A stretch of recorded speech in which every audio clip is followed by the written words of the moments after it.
ये संपत्ति इकट्ठी करके किसको बांटेंगे?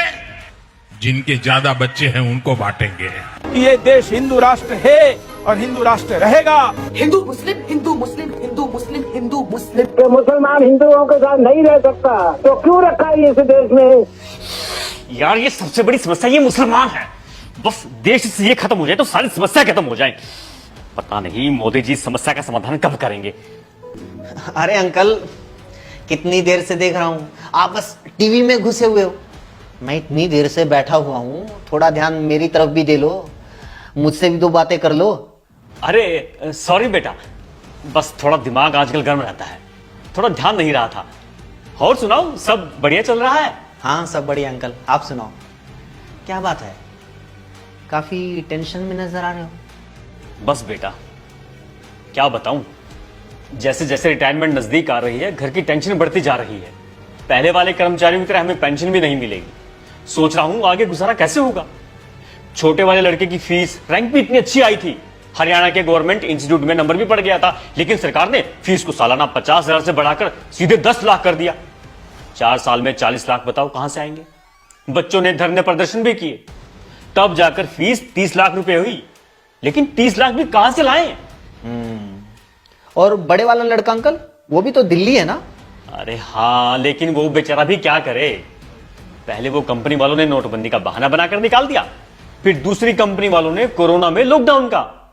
अब कुछ दिन पहले ही नई नौकरी मिली है, लेकिन कब तक? प्राइवेट कंपनी को क्या भरोसा। हाँ ठीक है अंकल, वैसे थोड़ी मेहनत तो लगती है, अच्छा होता अगर किसी गवर्नमेंट जॉब की तैयारी करवा देते। अरे वो भी करवाई थी भाई, लेकिन आजकल गवर्नमेंट जॉब बची कहां है। 2 साल भर्ती का इंतजार करके फिर तभी तो प्राइवेट नौकरी पकड़ी है। हाँ चलो ठीक है। और आंटी की सेहत कैसी है अंकल, ठीक है ना? अरे कहाँ ठीक है। 3 दिन पहले शाम को घूमने जा रही थी, 2 बाइक वाले आए और गले के चेन छीन कर ले गए। बेचारी इतनी बुरी तरह गिरी है कि बस। क्राइम कितना बढ़ गया है आजकल, पता ही नहीं चलता कब कौन कहां किसको झपट्टा मार दे, किसको गोली मार दे। ऊपर से पुलिस कोई कार्रवाई नहीं कर रही। रिश्वत भी दे चुका हूं, फिर भी अब तक चोर नहीं पकड़े गए। 50,000 रुपए की चेन लेकर भाग गए। कोई बात नहीं अंकल, चेन तो और बन जाएगी, लेकिन आंटी तो अब ठीक है ना? कहां बेटा, बेड रेस्ट पे है आज तक। वो तो पहले से ही शुगर और गठिया की मरीज थी, हर महीने 10,000 रुपए की दवाई आती है। आजकल इलाज करवाना कितना महंगा हो गया है। मैं खुद इस डर से बीमार नहीं होता कि इलाज का रुपया कहां से लाऊंगा। हाँ तो किसी गवर्नमेंट हॉस्पिटल में जाया करो ना अंकल। अरे गवर्नमेंट हॉस्पिटल में जब तक ओपीडी की पर्ची कटती है, उससे पहले तो मरीज की दुनिया से पर्ची कट जाती है। गवर्नमेंट हॉस्पिटल, गवर्नमेंट अस्पतालों में अगर फैसिलिटी होती तो हमें क्या शौक था इतने महंगे इलाज करवाने का। सही कहा। आजकल महंगाई इतनी बढ़ गई है कि मार्केट की तरफ मुंह करके सोने का मन भी नहीं करता।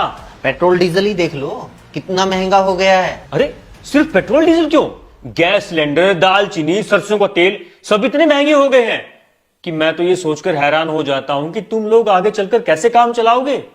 तुम लोग अपने बच्चों को कैसे पालोगे। ओ हो। अब समझ में आई आपकी परेशानी। कितनी सारी समस्याएं अंकल। आपके पास पेंशन नहीं है, बच्चों के पास रोजगार नहीं है, एजुकेशन महंगी है, इलाज महंगा है, पेट्रोल डीजल तेल सिलेंडर सब महंगा है, क्राइम बढ़ रहा है, रिश्वतखोरी बढ़ रही है। इतनी सारी समस्याएं हैं, लेकिन इन समस्याओं में मुसलमान तो कहीं नहीं है अंकल। आप तो कह रहे थे कि सारी समस्या ही मुसलमान है। आपको पेंशन नहीं मिल रही मोदी की वजह से, बच्चों को रोजगार नहीं मिल रहा मोदी की वजह से, क्राइम बढ़ रहा है बेरोजगारी की वजह से, बेरोजगारी बढ़ रही है मोदी की वजह से, शिक्षा महंगी मोदी की वजह से, इलाज महंगा मोदी की वजह से, तेल सिलेंडर खाने पीने की चीजें महंगी मोदी की वजह से। बताओ आपकी समस्या मुसलमान है या मोदी? अरे बेटा इतना तो कभी सोचा ही नहीं। वो टीवी में तो सारा दिन। हाँ बिल्कुल अंकल, टीवी में यही दिखाया जाता है ताकि आप लोग कभी अपनी असली समस्याओं के बारे में, देश की असली समस्या के बारे में सोच ही ना पाओ, मोदी की नाकामियों के बारे में सोच ही ना पाओ, मोदी से कभी सवाल पूछ ही ना पाओ। इसलिए टीवी में यही दिखाया जाता है।